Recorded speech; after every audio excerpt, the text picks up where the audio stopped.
Hi friends, I would like to greet you and congratulate you because you are the pioneers that are helping ground 5D on planet Earth. So today I'm making this video a little bit late. It is around 1 a.m. here, and I was thinking about light body activation, or what we know in the twin flame community as the Merkaba activation, and collective consciousnesses. Okay, so this will be my topic today because that's what I'm thinking about, that's what I'm meditating on, that's what I'm trying to understand. This whole ascension process, the risks, the challenges, the solutions. Okay, so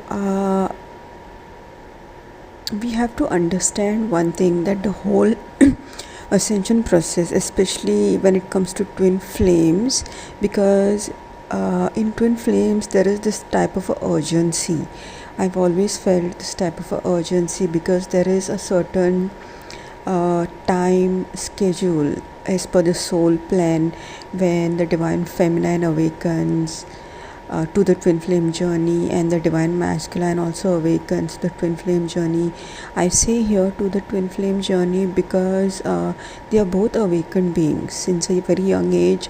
Even before meeting their twin, they know about all these concepts, but awakening to the twin flame journey is a different thing, and it's easier for the divine feminine and very difficult for the divine masculine, because the higher self or both the twins sort of shuts down the divine masculine's perception of who is his true divine feminine, and sort of detaches him from this whole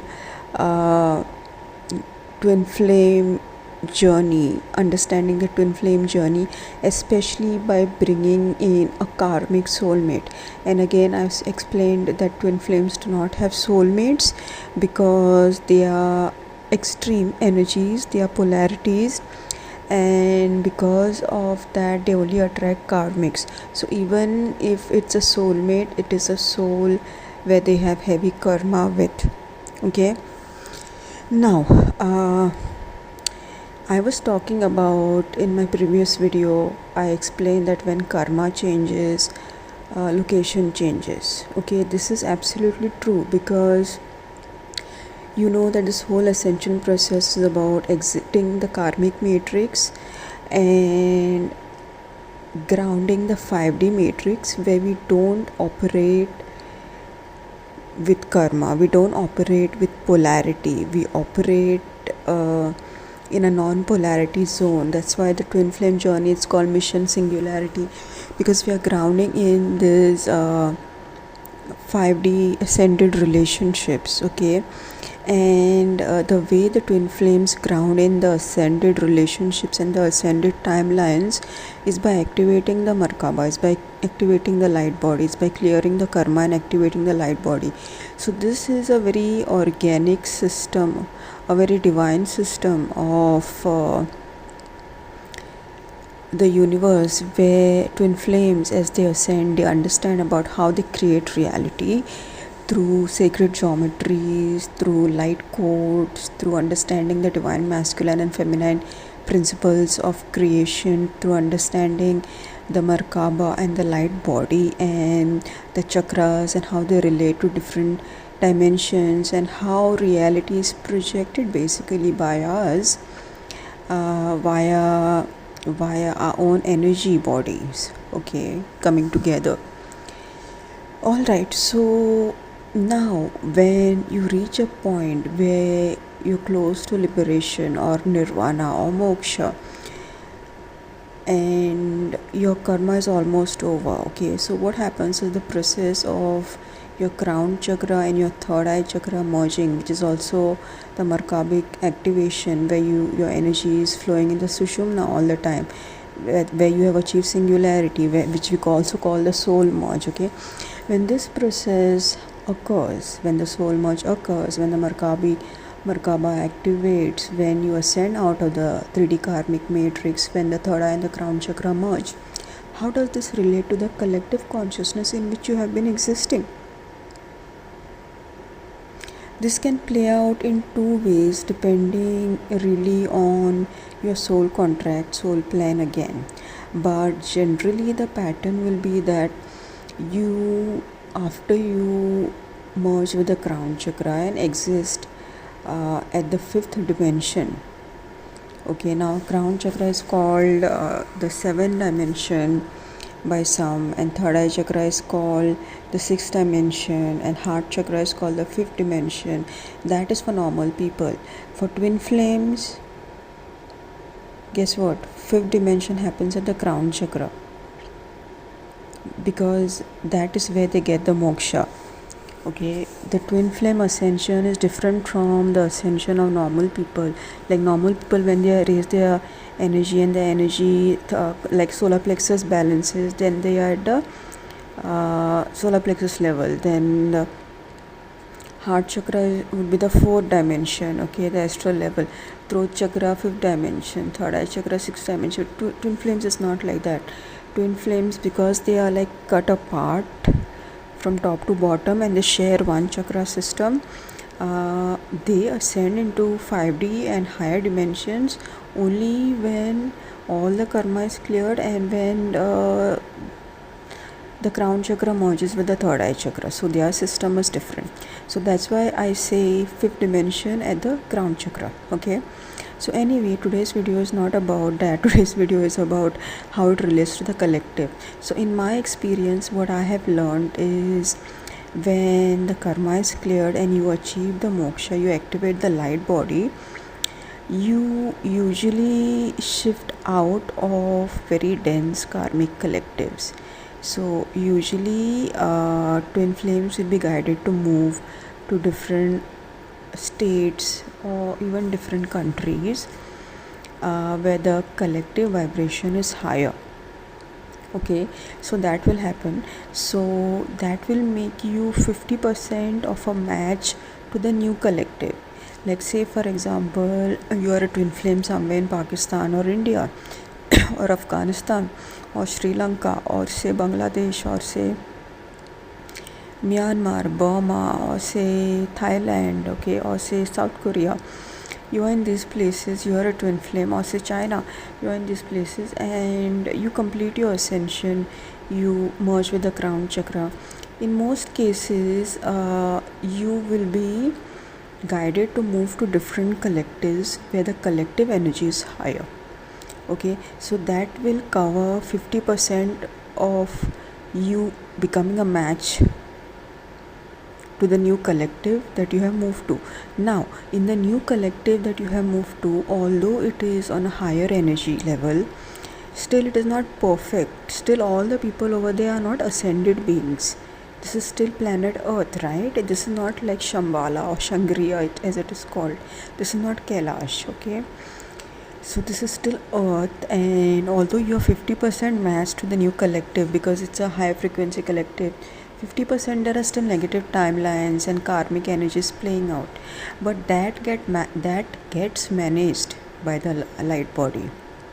Okay, because what is really going on is when you activate your Merkaba and your light body, negative entities cannot enter your field. Okay, so whenever somebody interacts with you, they interact with you in a loving way, in an unconditionally loving way, because that is the frequency you are holding inside.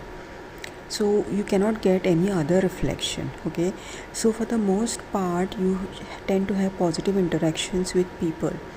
Okay, and while they might just go around and have a energy draining interaction with somebody else, they might be attacking somebody else, they're not able to attack you because your energy is different. In fact, they tend to respect you. They tend to even maintain their distance from you if they are negative energies. So if they are negative energies, they will either maintain their distance from you or they will respect you. Okay, because now you have your energy field is not having that karma, so you are not magnetizing their fragmented cells, you are not interacting with their fragmented cells. you're interacting basically with their true self. So it's like you bring out the true self of a person. That's what you do, okay? And that's like the best thing somebody can do for the society, okay? Like if you're interacting with a child and you can bring out the best of a child, if you're interacting with any professional at the work environment and you can bring out the best from that person. So this is like what the system really needs today, right? This is what a society needs today, okay?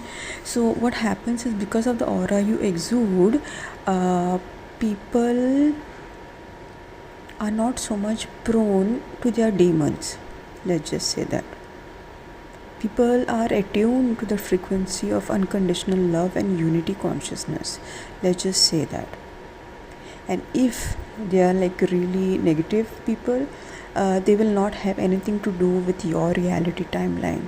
The universe and the sacred geometry of this universe arranges things in such a way that you will not be interacting with that type of collective. And this is what we mean by attracting your soul family, okay? This is what we mean by clearing up your karmic monad grid. Because when your karmic monad grid is cleared, that is what? That is liberation. Liberation from what? Liberation from energy parasites. What is moksha? Moksha is liberation from energy parasites. It is a state where you are in your power over the negative entities of other people, where fragmented people cannot attach into your energy field. Neither can they damage you, nor can they damage the system. I don't know so much about the system, but at least they cannot damage you.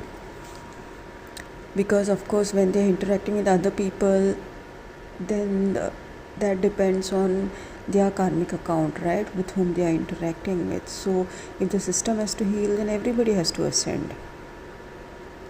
But at least when you clear your karmic monad grid, at least you ascend, and at least you get a loving version of them. If not a loving version, at least a respectful version of them, okay? And if they are not able to show up with love and respect after you have achieved moksha and liberation, then they'll probably not be able to show up at all in your timeline. They will not be able to be on the frequency with you. Because see, there is a whole science of how we create timelines. If you know these teachers called Abraham Hicks,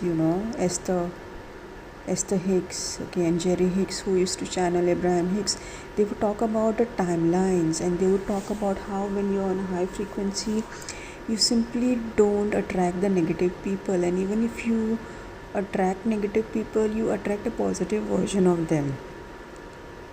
So it's different. It's like Mercury, the energy draining tentacles don't stick to you.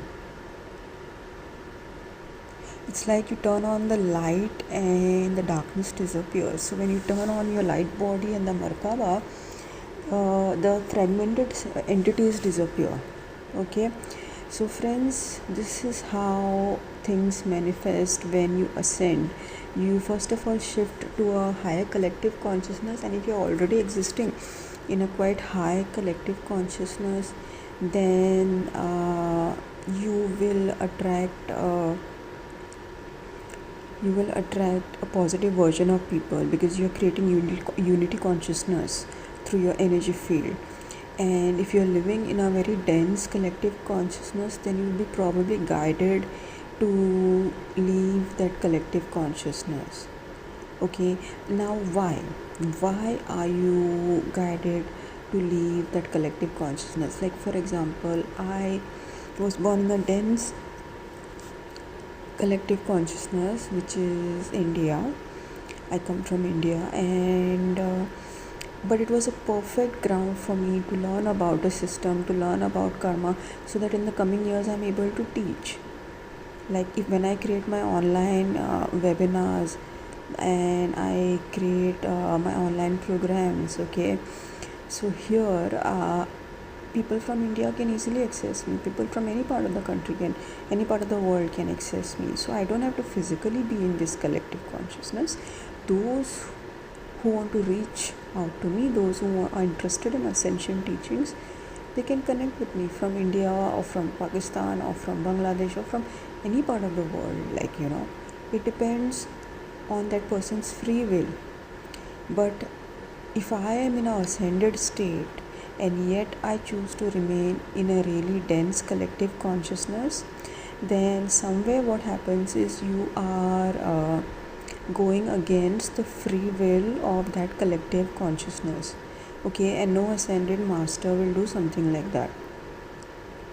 Okay, because when I connected with the Indian collective, the information, the knowledge that I got, the understanding that I got is that this is a karmic school. Souls come here to clear the karma, to purge, to learn lessons. Okay, and that should remain. Now then, there is another factor to add into the equation. Isn't the entire planet ascending, and isn't that why twin flames come here to these places to shift the collective energies, to ascend, to create awakening? And that is one reason why I used to think that yes, I belong here in this country and I have to do my mission here in this country. Okay, but then I understood one step higher of the equation. I understood the complete equation, and the complete equation looks like this. Yes, the entire planet is ascending. Okay, all the countries on the planet are ascending. However, the rate at which a certain collective is ascending is different. Some collectives are on a really high frequency, some collectives are ascending, but the karmic energies there are pretty strong. Okay, so it has to be that way. Every country and every collective cannot be on the same level. First of all, every collective has to be unique. Variety has to be the uniqueness, has to be their culture, and secondly, they are on their different levels. Some collectives are on a very high level of ascension, some are ascending but they are on a moderate level of ascension. Okay, and some are not ascending at all. Okay, so the thing is, it's not just enough to have a community. Okay, like say talk about if I complete my soul merge and then I create my own community, because you attract your soul family. Okay, after the soul merge happens, after the karmic monad grid is cleared, you attract your soul family. But even if I were to create a small community in India over here around me, okay, still my energies as a twin flame and as a star seed are so high that I would be disturbing the agenda of the Indian collective consciousness, which is being a karmic school. I mean, because we are not like the other gurus, star seeds and twin flames are a different phenomenon because they create the ascension and awakening very fast. That's the first thing. And secondly, they create also infrastructure development. Now just imagine, for example, I stay in India and the place around me where I stay, it suddenly becomes like US. Okay, so it's like I bring US to India. Okay, then what will happen of all those people who are karmics and who have to learn their karmic lessons by falling into the potholes that are on Indian roads, which are divinely created for people to learn their karmic lessons? I mean, India is a karmic ground, right? I mean, the government, the police system, the potholes on the roads, okay, the state of the infrastructure here, it's all designed, okay, for the karmic purging. Okay, and please, I'm really not putting you down, guys, really not putting you down, but this is what it is. This is fact. Okay, how else can I explain to you karma and collective consciousnesses? Okay, this is my real authentic way of expressing about how karma relates to collective consciousness and how ascension relates to collective consciousness. Okay, and even if you had met me 3 years back when I was not ascended, and you had said that yeah, you live in India and this is the state of the infrastructure here, this is the state of the social systems here. What social system? Is there anything like social system? Is there anything called good policing here? No. But anyway, if you had commented on the systems here in India, I would say yes, I have incarnated here because this is my study time. Yeah, I'm doing research on karmic systems, and that's why I was born in India. I would accept it because I'm not having ego. You put me in a bad environment, I'll accept it. You put me in a good environment, I'll accept it because I'm able to accept the truth of where I am. You know, if I got karma, I got karma. If that karma is attaching me to certain negative collective, and like I got karma and I have bad finances, fine, I accept that. I got karma and I have bad relationships, fine, I accept that. I got karma and I'm attached to a negative place where the infrastructure isn't so great, where the social systems isn't so great, where the police themselves are the biggest bullies and they take bribes, fine, I accept it. There are good things in India as well. Okay, there are beautiful things in India as well. No country in the world has a spiritual legacy as India has. And that's what I'm stealing from this country, you know, that's what I'm taking away from this country, because I'm a Sanatani now, and wherever I go, I will always be a Sanatani, because that's my true identity.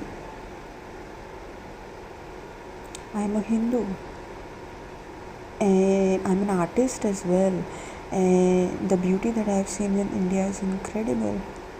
The culture, the rituals, the spiritual legacy, the stories, the myths, the nature, the diversity of nature from North India to South India, the diversity of the languages here, the beautiful hearts of the people. Because I've experienced the beauty of India as well, but I've also seen through people's eyes that they have love that they cannot express because of their karmic limitations, because they're tied up in their karma, just like the divine masculines are. Don't they love you? They love you, but they cannot express it because they are bound up in the karma, they are bound up in the professional karma, they are bound up in their relationship karma. So how can they love a divine entity? How can they love a goddess? How can they love a divine feminine and go against their karmic relationships? Well, that is the challenge of the divine masculines, the twin flames. You have to have the ability to reinvent yourselves, to recreate yourselves, and go against the karmic monad grid. Not only go against them on the 3D physical level, but you should clear the karma that uproots these connections, these karmic connections, what we call the karmic monad, from your energetic field.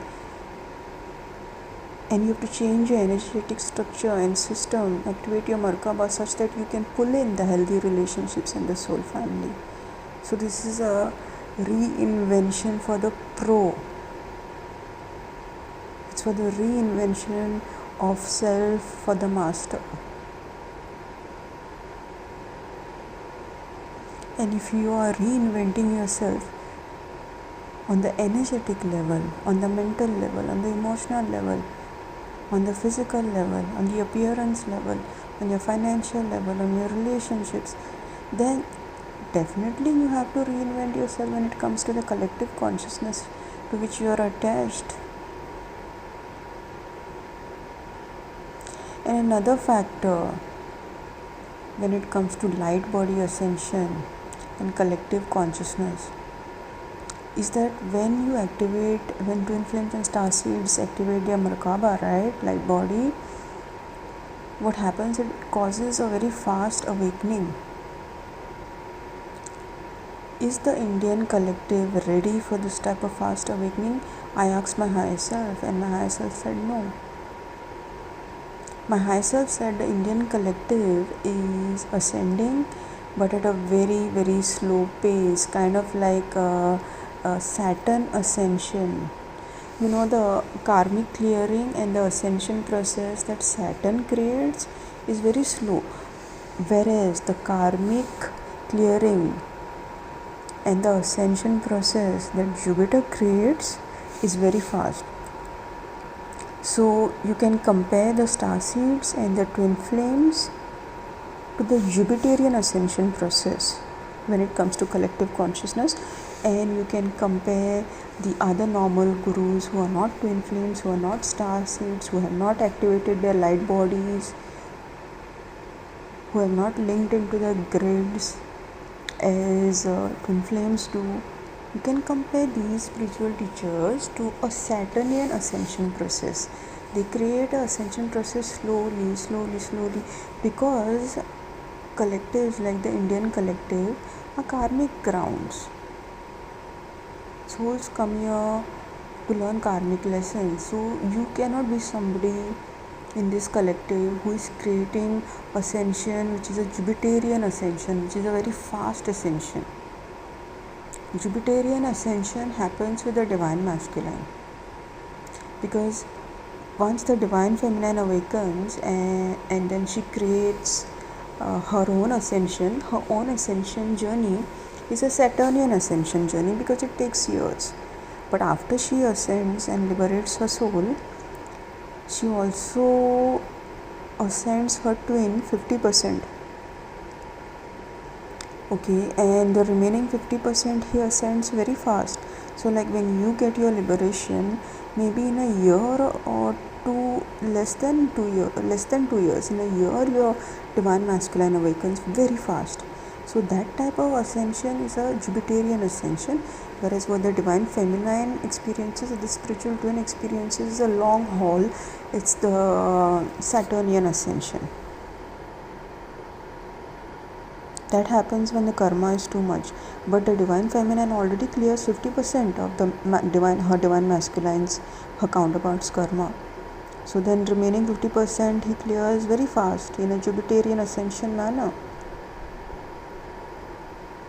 So guys, that's what I'm saying. Certain collectives energies are not compatible with star seeds and twin flames, at least not after they activate their light body, because these collective agreements are different. Okay, there are some high energy places and high energy collectives on the planet where the twin flames and star seeds need to build. And I feel, and I'm coming to the end part of my video, I feel that this is how certain communities, spiritual communities, will ground on the planet, because all the ascending souls will be in certain collectives, and all those souls that are still doing their karmic purging, learning lessons, will be in the other collectives. So there will be a clear separation. Some collectives, maybe 5-6 collectives and 5-6 countries on this planet, will be where everybody is ascending in a Jupiterian way, in a very fast way. So the entire society will be like one big spiritual community there. Okay, we will still have spiritual communities in other countries, but they will just be like, they call themselves a spiritual community, but their ascension is happening at a very low rate. Actually, it is a karmic purging ground. And even those people who call themselves like spiritual people, they are also at a place where they have a lot of karma to clear, very far from the crown chakra merging, very far from Merkaba activation. So in those type of collectives, you will not find anybody activating their Merkabas. You will find people talking about it. So like for example, in India, we have so many spiritual teachers, twin flames. They only talk about Merkaba activation. They gather information from here and then talk about it. Nobody has really activated their Merkaba. the light body. How many have activated the Merkaba and light body? It's like that. And even when some people have activated, they will not really talk about it so much in public. But it is something that cannot be hidden also.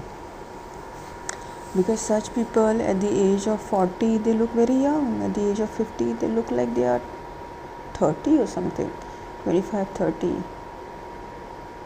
Okay, and the people that surround them have a certain quality to them. Okay, so things are not what they appear, friends. So don't go by the label. Now, I know that I live in a place called Goa. There is a spiritual community over here that I'm aware of, but the people that are in that spiritual community, they're so negative, they're so narcissistic. So just by giving a label, that doesn't change your karmic level. By changing the label you cannot change your level, right? The level will show in how you interact with people. The level will show always. Okay, so that is what is happening. A separation is happening, and those who are twin flames, they are aware that the timelines are separating. And when timelines separate, what happens is you separate from the karmic collectives. First of all, you separate from your own karmics, and on a collective level, you even separate from the karmic collectives. Okay, and it's a very interesting phenomenon that happens when it comes to ascension and collective energies, and you need to study about this. So friends, this is what I would like to share today regarding genuine twin flames, regarding star seeds, regarding light body activation, regarding soul family, regarding karmic collectives. Okay, and people just talking about the Merkaba and not really having an activated Merkaba, because you know what it is to have. Even my Merkaba is not fully activated.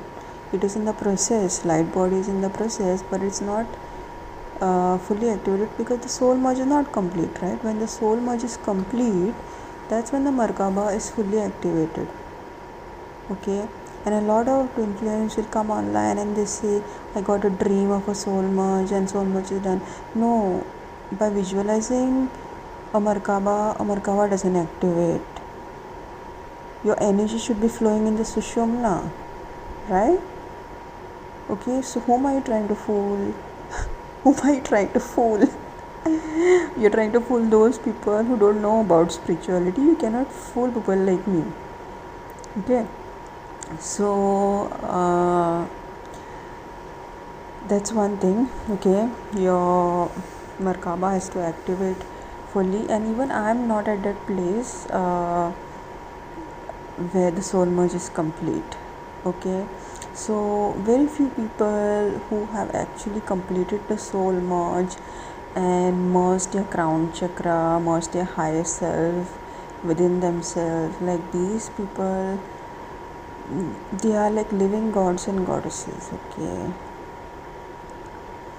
trust me guys, you need to do some more research on light body. When you talk about light body, we think about people like Saint Germain who ascended. We think about people like Jesus Christ who ascended. We think about people like Mother Mary who ascended. We think about people like the Mayans who are also believed to have ascended on a collective level. We think about people like Babaji, okay, who is still living in the Himalayas, and he can manifest a physical form when required and turn into light body. And also in India, there are stories of kings and queens who, like I recently watched a program.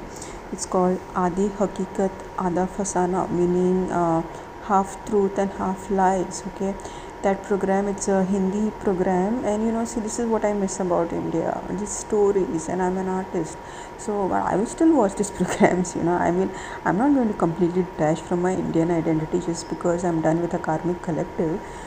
I love India, I love the good things about this country. So this serial is telecasted, okay, it's there also on YouTube. I don't know which channel really host this program. Adi Hakikat, Ada Fasana, half truth, half lies.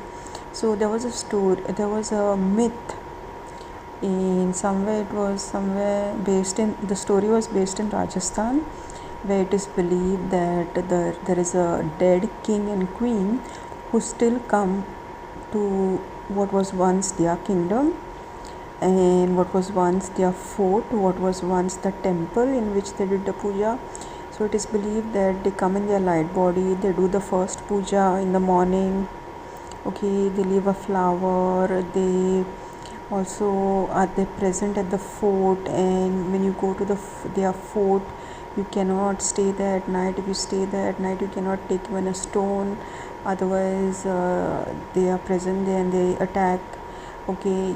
So like these stories are there where certain royal individuals, even after dying, they are not really dead, like they ascended. They didn't die and go to the lower astral and reincarnate. They are free beings, they're liberated beings. They can come and go when they want. They can manifest a physical form or be in their light body as they please, because they are masters of sacred geometry. They are masters of reality creation. They are just masters.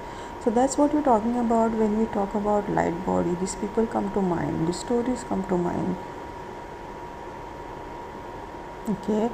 So, and of course in India there are so many countless gods and goddesses, and of course they live on a higher dimension. But as long as you are not fully converted into a light body and you have a body, you have to make sure that you are living in the highest frequency atmosphere as possible, okay. And if you are not able to get that kind of a collective, then you have to have some type of energetic security shield around you, so that the fragmented soul aspects kind of stay away from you, because this type of people with too much soul fragmentation, and they usually suffer from narcissism, and they don't have feelings, they don't have empathy. That's the problem.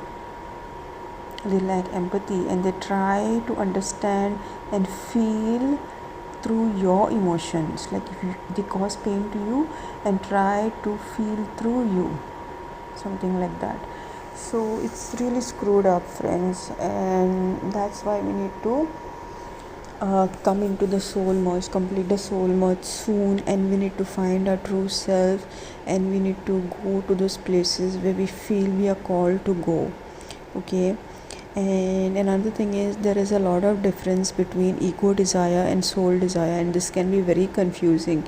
Like my ego desire was pretty noble, but it wasn't my soul's desire. That is what was interesting. That is what is interesting. My ego desire was, I wanted to stay in India, and I wanted to create the awakening of the unawakened masculine energy here.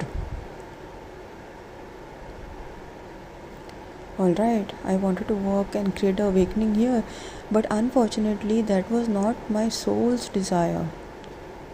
Okay, that was my ego desire, because at that point I didn't understand that some collectives are going to be karmic purging collectives. Okay, their ascension will take place at a very slow rate. And yeah, like for example, a place like, say, any Netherlands, for example, okay, might ascend in another 10 years. I'm just giving a vague example, okay. Don't take it personally, whichever country name I use. I'm trying to explain concepts here of how collective energies work and how they relate with light body, because this is an important concept for twin flames. So friends, let's say for example a country like Netherlands, the collective might ascend in 5 years, okay. Compare that to India, the collective might ascend in 40 years.